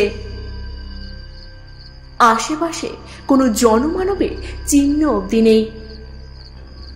এই নির্জন থমথমে পরিবেশে শুধু 3টি রক্ত মাংসের প্রাণী হেঁটে চলেছে তাদের অজানা গন্তব্যের উদ্দেশ্যে।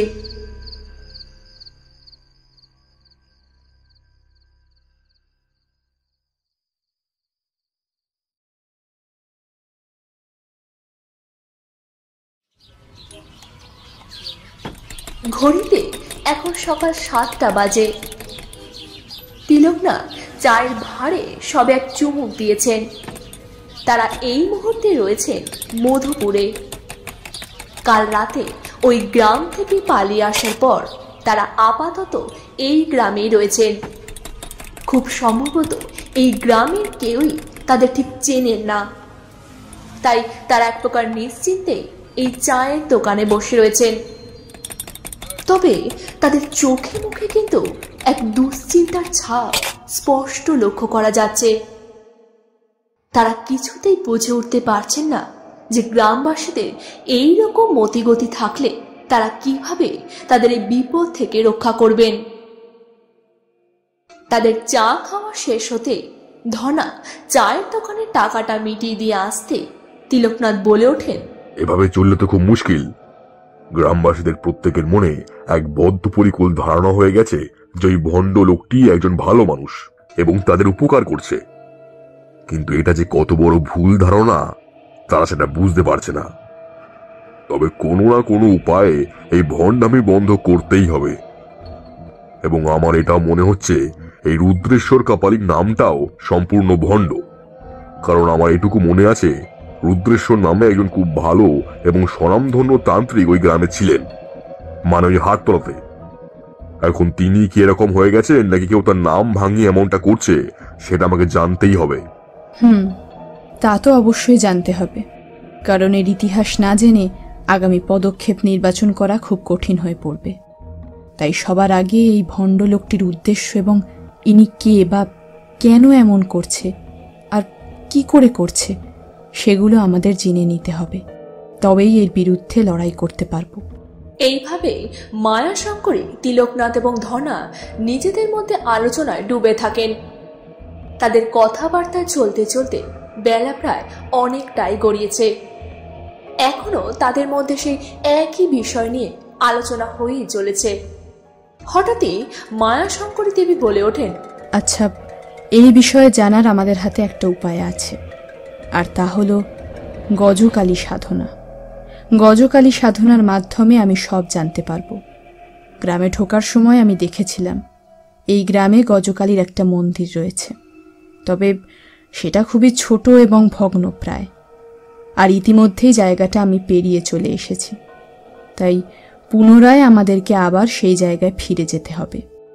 আমি গজকালীর সাধনা করব। সেই সাধনার মাধ্যমেই আমি জানতে পারবো কেন এই ভণ্ড লোকটি এই ধরনের ঘৃণ্য কাজ করছে। আচ্ছা বেশ, তবে তাই হোক, কিন্তু আমার মনে হয় না শুধুমাত্র গজকালী সাধনা করলেই হবে, সাথে অন্য আরো কিছু সাহায্য লাগবেই। সেই কাজটা আমিই করব। আপনি না হয় গজকালী সাধনাটা করুন, যাতে কিছুটা হলেও উপকার হয়।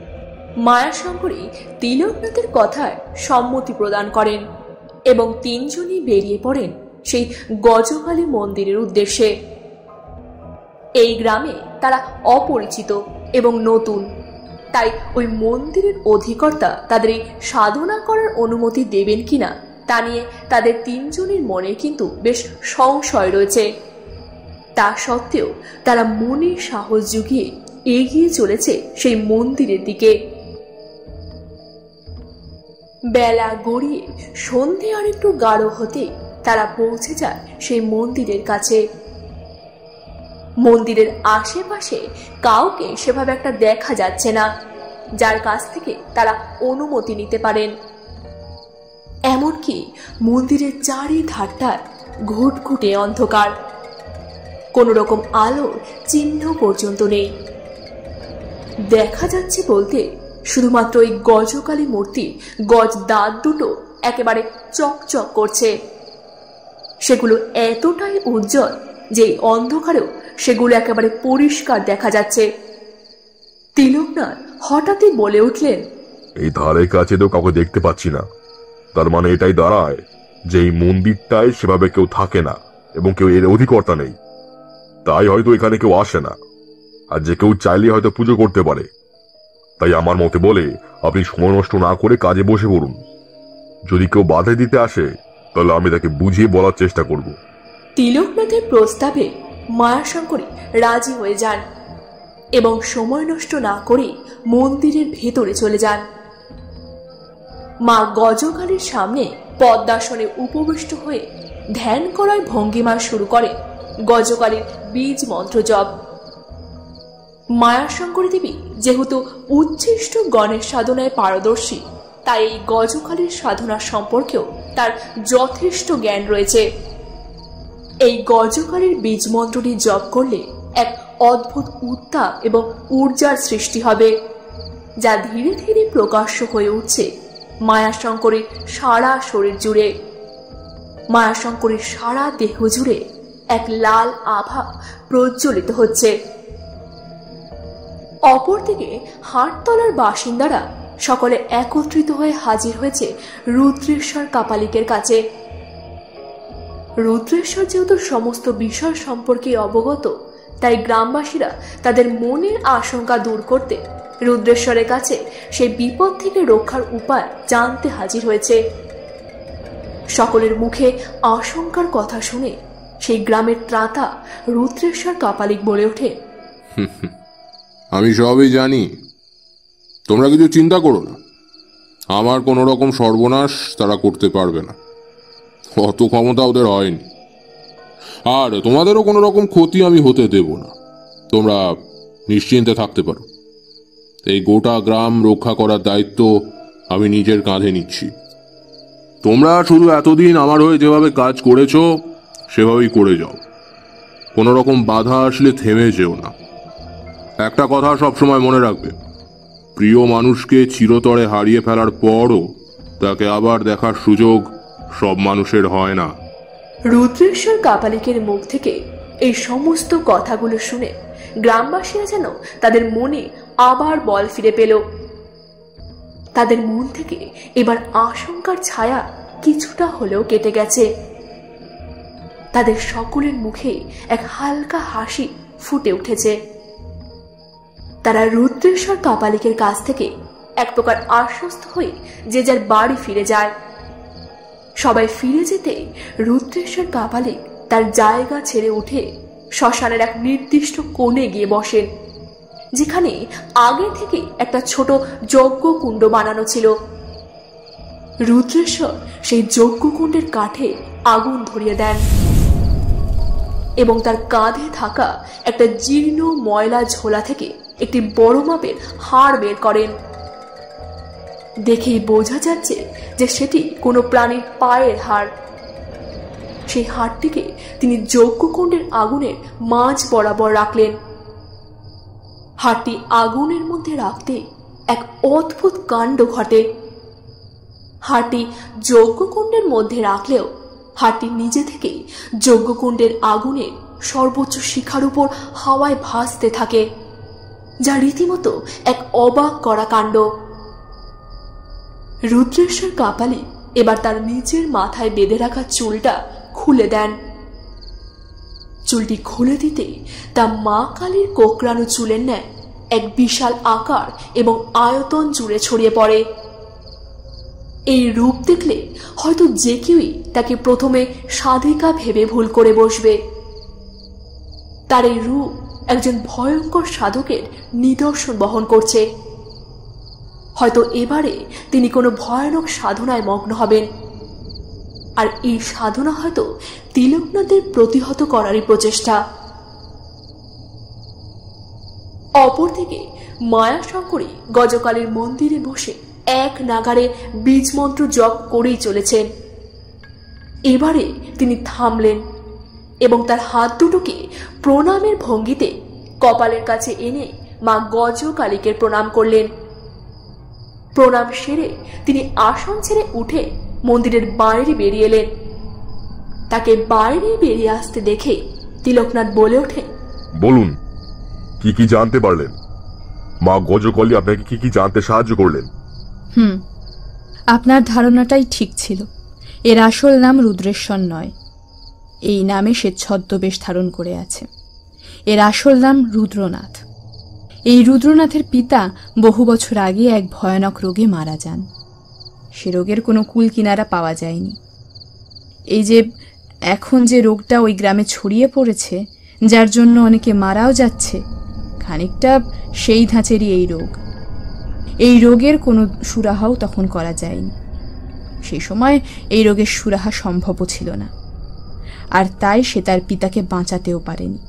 বহু বদ্যি, সাধু, তান্ত্রিক অনেকের কাছে সে তার বাবাকে নিয়ে ছোটাছুটি করেছিল, কিন্তু কারোর তন্ত্রশক্তি তাকে সাহায্য করতে পারেনি। আর এই বিষয়টি তার মনে একেবারে গেঁথে গিয়েছিল। সে মনস্থির করে যে সে তন্ত্র শিক্ষা গ্রহণ করবে আর মানুষকে বিভিন্ন রোগ ব্যাধির হাত থেকে বাঁচাবে, মানুষকে রক্ষা করবে। কিন্তু ওই যে বলে না, শক্তি মানুষের কাছে চলে এলে তার সদ্ব্যবহার করব না অপব্যবহার করব তা সেই মানুষের নিজের আত্মার উপর নির্ভর করে। যদি তার আত্মা পবিত্র হয় তাহলে সে সেই শক্তির কখনোই অপব্যবহার করবে না। তবে এই ক্ষেত্রে তার বিকল্পটি হয়েছে।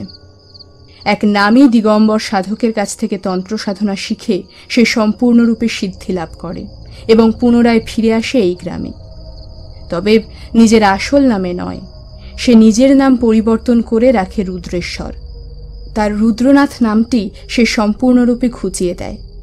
তার কারণ এই গ্রামে রুদ্রেশ্বর নামে এক নামকরা তান্ত্রিক ছিল এবং সেই তান্ত্রিক হঠাৎই একদিন উধাও হয়ে যায়। সে কোথায় গেছে বা তার মৃত্যু হয়েছে কিনা সেই হদিশ কিছুই কেউ পায়নি। আর এই সুযোগকে কাজে লাগিয়ে সে ওই তান্ত্রিকের নাম নিয়ে ওই গ্রামে তার কুকীর্তিকলাপ চালাতে থাকে। মায়াশঙ্করীর কাছ থেকে সমস্ত ঘটনাটা শুনে তিলকনাথ কিন্তু কোনো অভিব্যক্তি প্রকাশ করলেন না। বেশ কিছুক্ষণ নীরব থাকার পর তিনি বলে ওঠেন, হ্যাঁ, আপনি সব ঠিকই জেনেছেন। আপনাকে মা গজকালী যা ইঙ্গিত দিয়েছেন তা সবটাই সঠিক। আমি ওইদিকে মনে মনে কৃষ্ণকালীর বীজ মন্ত্র জপ করছিলাম এবং জানার চেষ্টা করছিলাম যে এর কারণ কি বা আমাদের কি করতে হবে। তো আমিও সেই মোটামুটি একই রকম সংকেত বা ধারণা পেয়েছি। এর আসল নাম রুদ্রনাথ, তবে রুদ্রেশ্বর নামটি নিয়ে সে বিভিন্ন ঘৃণ্য কাজ করে চলেছে। মাঝখান থেকে ওই আসল রুদ্রেশ্বর সাধকের বদনাম হচ্ছে। তবে এর থেকে বাঁচার উপায় একটাই, এই রুদ্রনাথ যেহেতু তার দৃষ্টিশক্তিকে বলিদান দিয়েছিল তাই সে এখন অন্ধ, তাই সে চাইলেও কারোর সঙ্গে সেভাবে যুদ্ধ বা লড়াই করতে পারবে না। কিন্তু ও মৃত মানুষদের আত্মাদের নিয়ে একটা দল গঠন করেছে, সব ঋণাত্মক আত্মা। তারাই কিন্তু ওকে রক্ষা করে চলেছে এবং তারাই হচ্ছে তার মূল শক্তি। তারা না থাকলে বা তাদের কোনো রকম সাহায্য না পেলে ও নিজে সেভাবে কিচ্ছু করতে পারবে না, কারণ ও অন্ধ। তাই সবার আগে আমাদের প্রধান কাজ হচ্ছে ওর এই দলটাকে বিনষ্ট করা। আমি বাইরে বসে কৃষ্ণকালীর বীজ মন্ত্র জপের মাধ্যমে জানতে পেরেছি এই রুদ্রনাথ তার এই আত্মাদের যে দল তৈরি করেছে সেই দলের সমস্ত শক্তিটাই সে একটা শিয়ালের পায়ের হাড়ের মধ্যে বদ্ধ রেখেছে। আর ওই হাড়টা ওই সাধনায় সিদ্ধি লাভ করার পর দিগম্বর সাধক ওকে উপহার স্বরূপ দিয়েছিল। ওই দিগম্বর সাধক ঋণাত্মক শক্তির সাধনা করতেন, তাই এই অস্ত্রটা তিনি রুদ্রনাথের হাতে তুলে দেন, যার মধ্যে অসংখ্য আত্মার শক্তি সে বদ্ধ করে রেখেছে। তাই এই অস্ত্রটা যতক্ষণ তার কাছে থাকবে ততক্ষণ তার ইশারায় সেই দল কাজ করবে, আর সে ওই আত্মাদের দ্বারা যাকে ইচ্ছা প্রতিহত করতে পারবে। তাই সবার প্রথমে ওই হাড়টাকে আমাদের যে করেই হোক ভাঙতে হবে।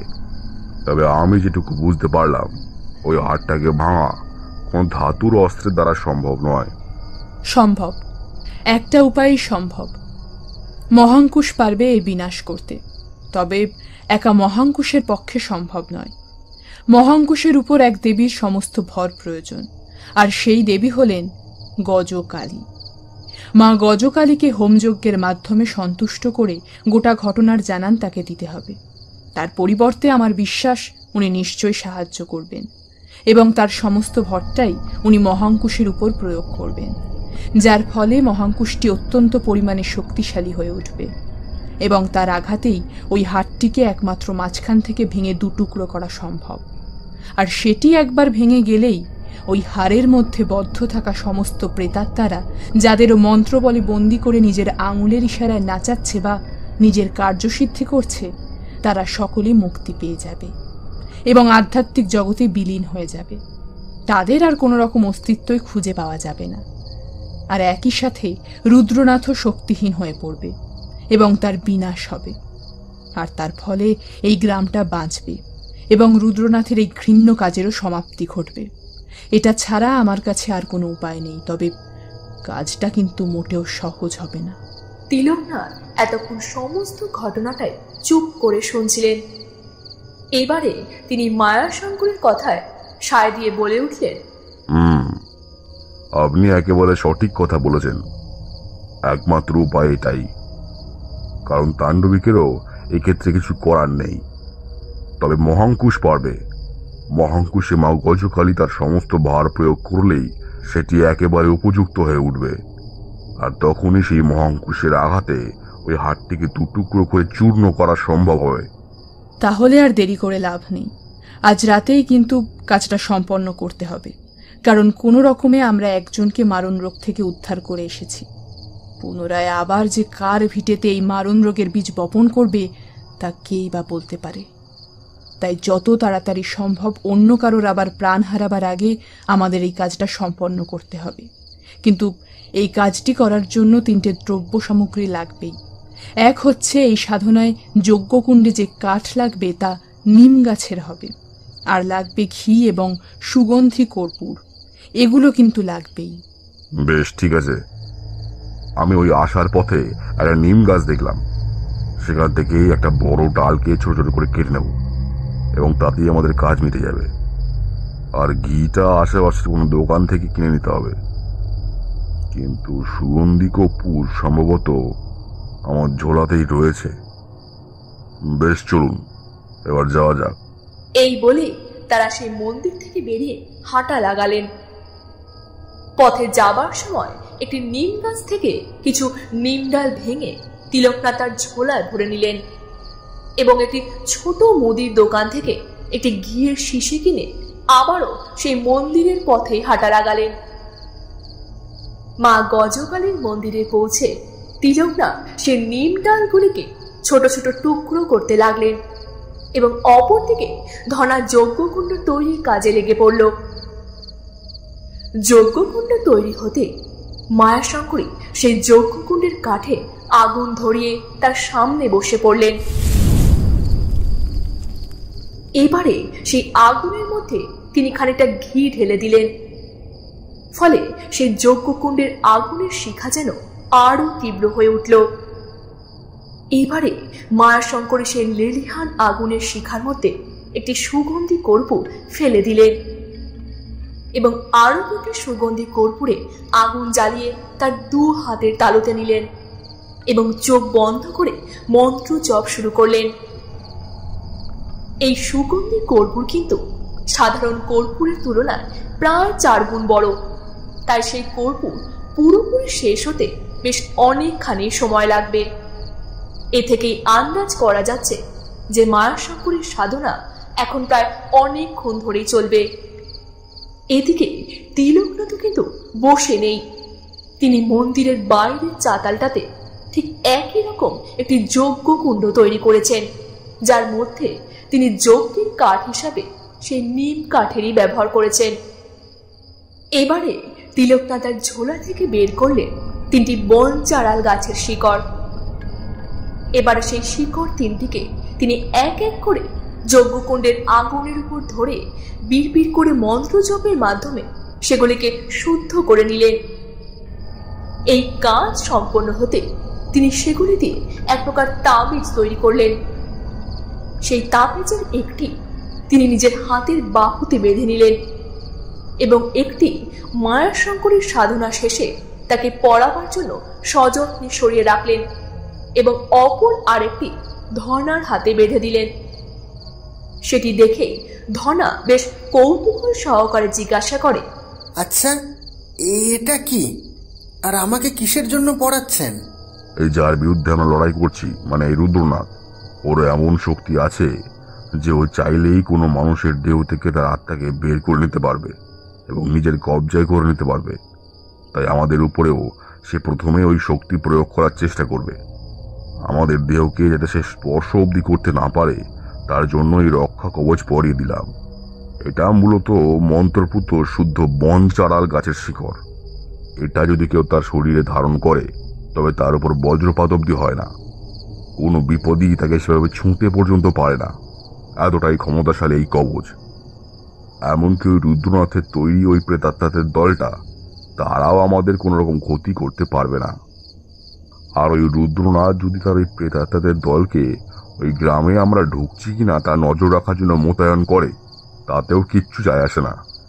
কারণ এই কবচ যতক্ষণ আমাদের শরীরে থাকবে ততক্ষণ আমরা কি করছি, কোথায় যাচ্ছি, সেগুলোর কিছুই তারা হাজার চেষ্টা করলেও নির্ণয় করতে পারবে না।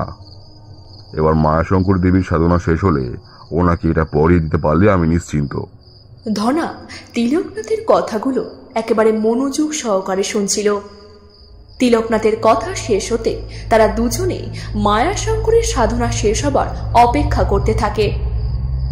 প্রায় টানা ঘন্টা 2 সাধনা চলার পর মায়াশঙ্করের হাতের কর্পূর দুটি শেষ হয়ে যায় এবং সাথে তার সাধনাও সম্পন্ন হয়। মন্দিরের ভিতরটা একেবারে কালো ধোঁয়ায় ভরে উঠেছে। মায়াশঙ্কর দেবীকে প্রায় দেখা যাচ্ছে না বললেই চলে, কিন্তু তার সাধনা সম্পন্ন হবার পরেও তিনি মন্দিরের বাইরে বেরিয়ে আসছেন না। তার বাইরে বেরিয়ে আসতে খানিকটা সময় লাগলো। তিনি বেরিয়ে আসতে তিলকনাথ বলে উঠলেন, আপনার সাধনা সম্পন্ন হলো, কিন্তু ওই যজ্ঞকুণ্ডের আগুন নিভে যাবার পরও আপনি এতক্ষণ বসে কি করছিলেন মন্দিরের ভিতরে? আসলে এই মহাঙ্কুশকে আমি কিছুতেই তুলতে পারছিলাম না।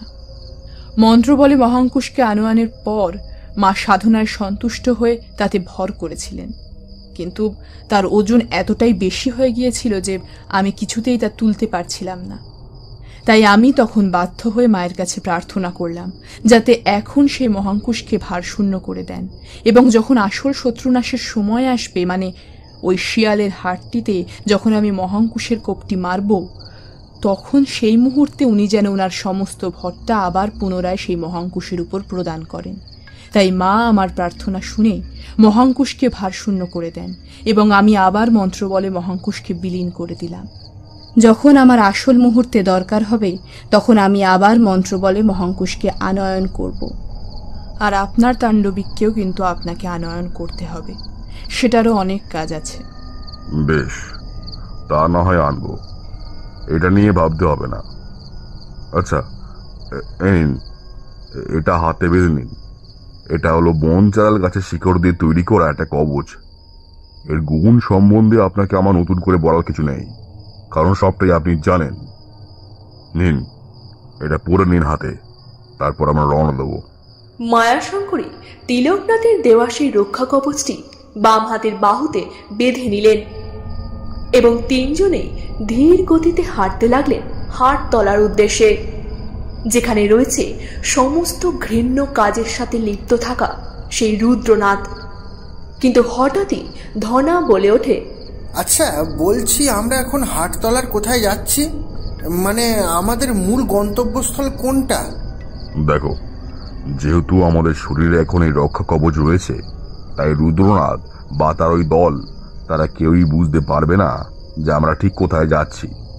আর তাই আমরা এখন সোজা হাটতলার শ্মশানের দিকে যাব, যেখানে ওই রুদ্রনাথ থাকে। ওটাই ওর আসল স্থান। ওই স্থান থেকেই সে তার সমস্ত রকম কুকীর্তি চালায়। বেশ, চলো এবার যাওয়া যাক। এই বলে তারা আবারও হাঁটা লাগালেন তাদের গন্তব্যের উদ্দেশ্যে। ঘণ্টা খানেকের মধ্যে তারা পৌঁছে যান সেই হাটতলার শ্মশানের কাছে। দূর থেকে দেখা যাচ্ছে শ্মশানের এক কোণে বসে রয়েছে এক ব্যক্তি। তবে তিনি সত্যিই কোনো ব্যক্তি কিনা তা কিন্তু ঠিক বোঝা যাচ্ছে না, কারণ তার কোমর অবধি লম্বা কোকড়ানো চুল দেখে যে কেউই তাকে একজন মহিলা ভেবে ভুল করে বসবে।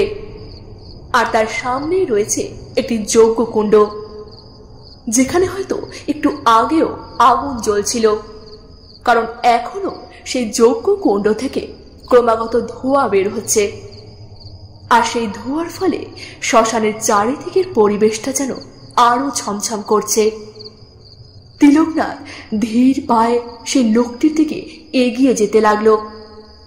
সেই লোকটি আর কেউ নয়, সে হলো রুদ্রনাথ।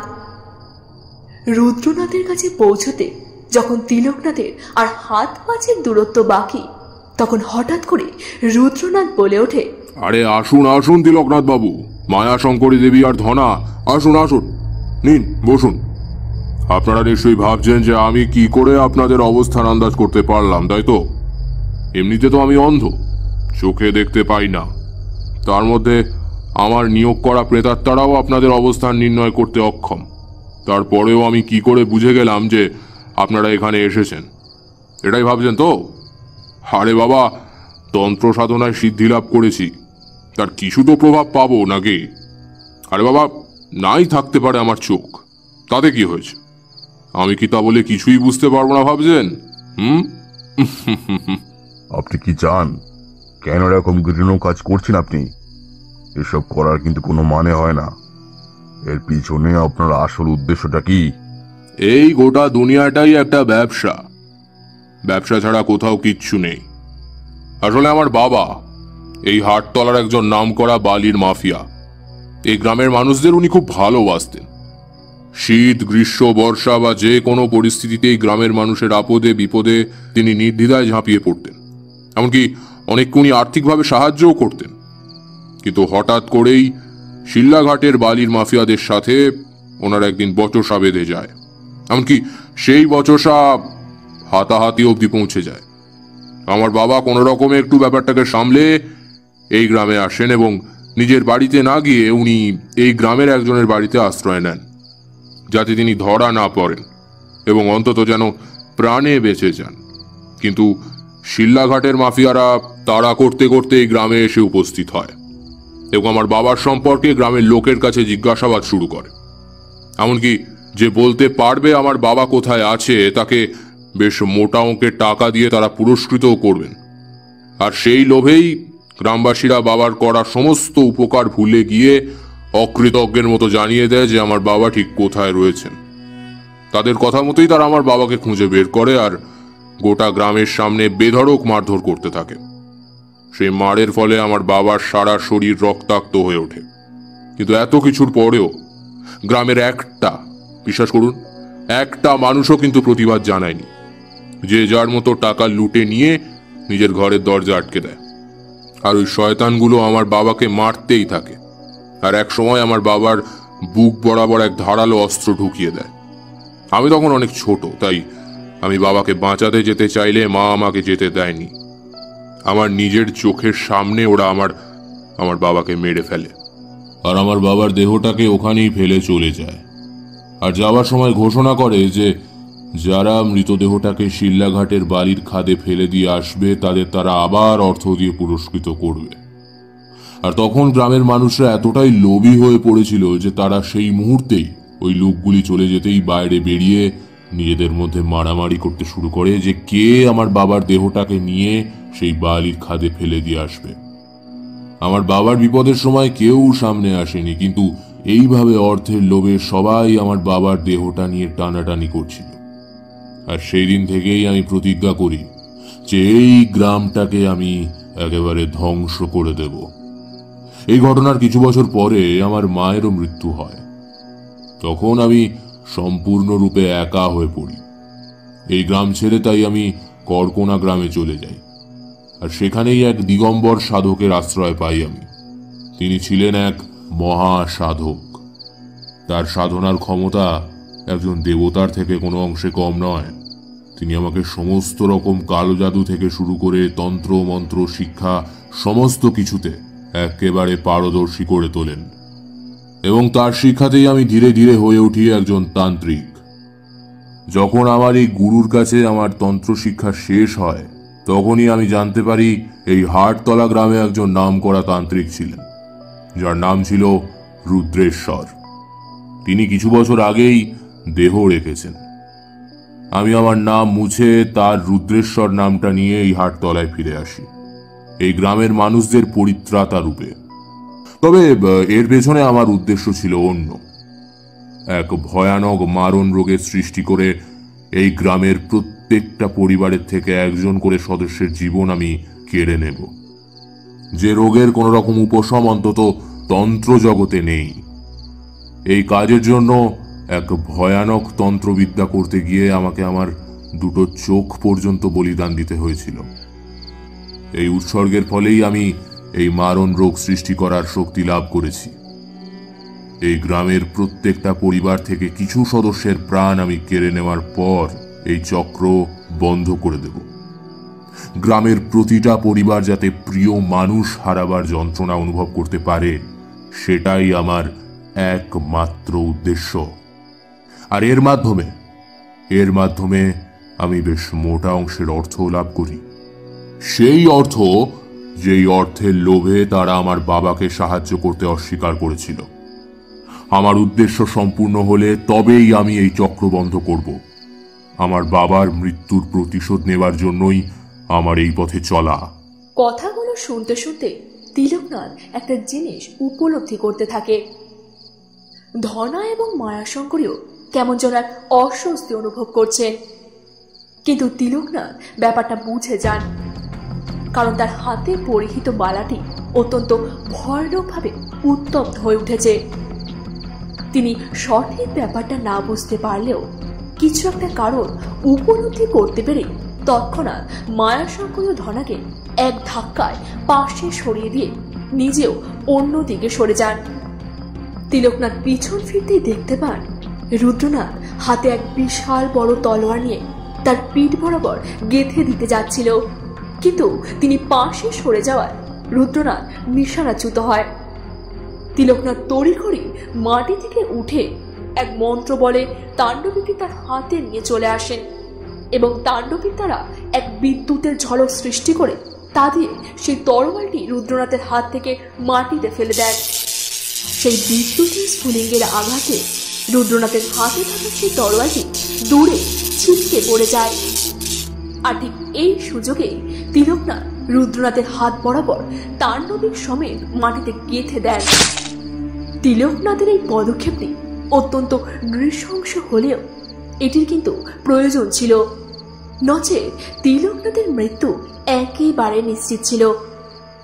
তার ডান হাত সমেত এখন তাণ্ডবিকটি মাটিতে গেঁথে রয়েছে, তাই সে চাইলেও সেখান থেকে হাজার চেষ্টা করেও নড়তে পারবে না।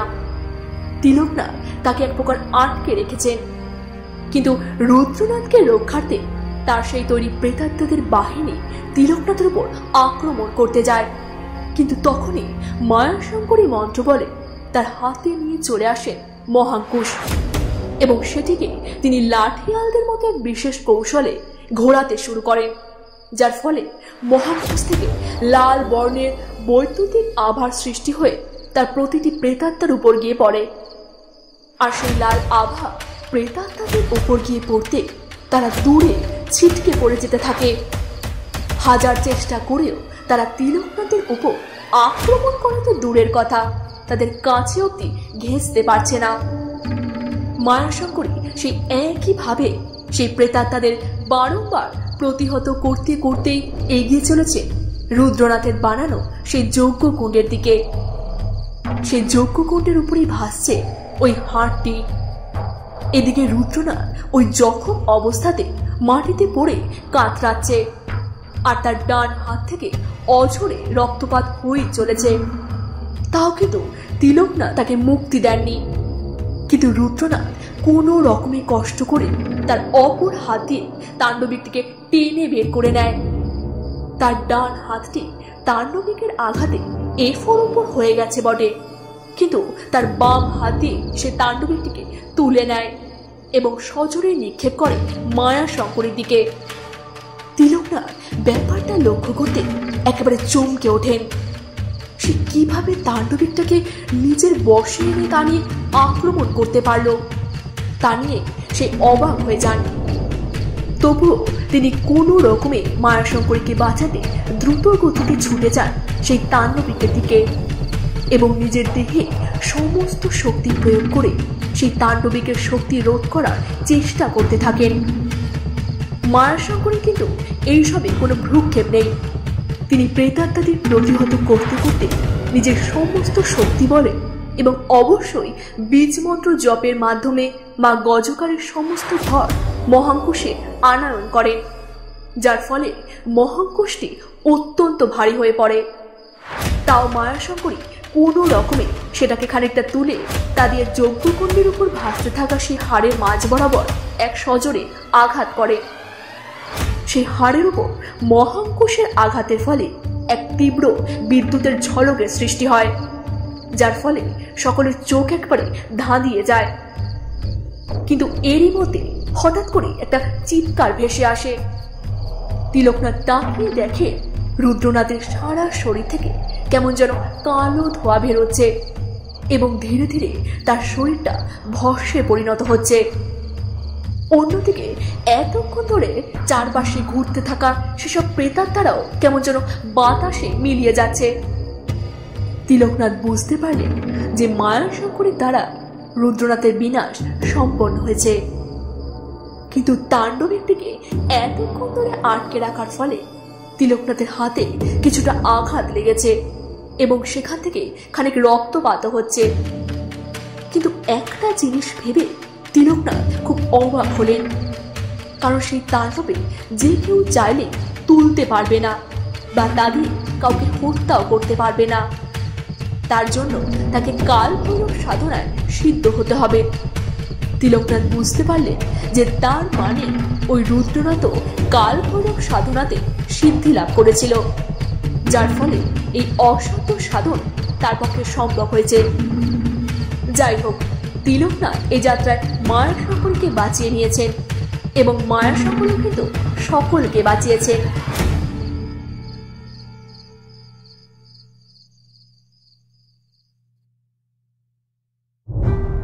পরদিন সকাল হতে তিলকনাথরা হেঁটেই রওনা দেয় তাদের আগামী গন্তব্যের উদ্দেশ্যে। কিন্তু কিছুটা পথ যেতেই হঠাৎই একটা ছেলে তাদের পথ আটকে দাঁড়িয়ে পড়ে। তার চোখে মুখে কেমন যেন আতঙ্কের ছাপ স্পষ্ট, আর তার হাতে রয়েছে একটা আধ খাওয়া বিড়ি। ছেলেটি হঠাৎই বলে ওঠে, আচ্ছা, আপনি কি কোনো সাধু বা তান্ত্রিক? মানে আপনি কি ওই তন্ত্রমন্ত্র বা ঝাড়ফুঁক কিছু জানেন? তিলকনাথ কোনো উত্তর দেয় না, শুধু মাথা নেড়ে সম্মতি জানান। সেই ছেলেটি আবারও বলে ওঠে, তাহলে আমার সাথে একটু চলুন না, আমাদের গ্রামে যে বড় বিপদ। বিপদ? কিসের বিপদ? আসলে আমাদের গ্রাম করকডাল, এই গ্রাম থেকে 2 গ্রাম পরেই, কিন্তু এতদিন সব ঠিকই ছিল। হঠাৎ করে এই 1 মাস ধরে প্রতি শনিবার আমাদের গ্রামের একজন করে মহিলা অদ্ভুতভাবে মারা যাচ্ছে। আর তার মৃতদেহটা যখন পাওয়া যাচ্ছে তখন দেখা যায় যে তার মুন্ডটা উল্টো দিকে ঘোরানো। আর ওই প্রতিটা মৃতদেহই আমাদের ওই গ্রামের পুকুরের ধারে পাওয়া যায়। কি? তার মানে কি ব্রহ্ম পিশাচ?